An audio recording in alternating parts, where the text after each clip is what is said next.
talking with Leroy Smith right before the honors banquet here at National Wrestling Hall of Fame for 2016. Big year. You opened up the brand new facility with all the upgrades and the $3.5 million of renovation. How do you think it went? You had a chance to unveil it on Friday night to the public for the first time. Well, it certainly met my expectations, and I hope it exceeded everyone's that was there and that will be there in the future to be able to come to a new facility, a new experience, and one that really meets our objectives of trying to reach tomorrow's youth today.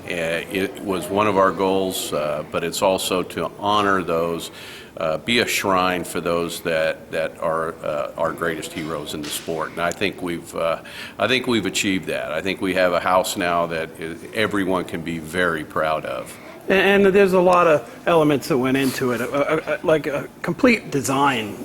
I mean, you hired a firm that knew how to do that really well. You worked with some great construction companies. You had good input from your board of governors. How did it all come together? It took a long time. Well, it was many years in the making. Anytime you do something of this nature, you start. It's a process for sure, and the planning begins early, as does the fundraising, and it's been ongoing for many years, almost a decade, when we really talked about the master planning of it and the concept of renovation, and we had to visit some other museums around the country. We went to a lot of the National Hall of Fames of other sports and other museums and just taking from each of them and trying to share that with the design firm that we picked out. We picked a design firm out of Kansas City that did the interior experience and built that out and designed that. But we had to tell them what we wanted. We had to tell them what the sport's all about and try and set that tone for what it is we felt was important to share in our sport. So it's really been a process. It's been a great collaboration between a lot of partners, not only those on our board and those that help back and fund it, certainly, but the construction crews, the design firm, the architect firm, and the construction firm. So we had three different parties that were building out the facility. So what kind of reaction? Did people talk to you last night? I mean, a lot of smiles I saw, Yes, it was just a great evening. We celebrated and christened the place with the class of 2016, which is, was a gift to us to be able to finish it for this induction ceremony here that we're having the enshrinement ceremony tonight, which is Saturday night. So it was everything we wanted and more. 40 years now.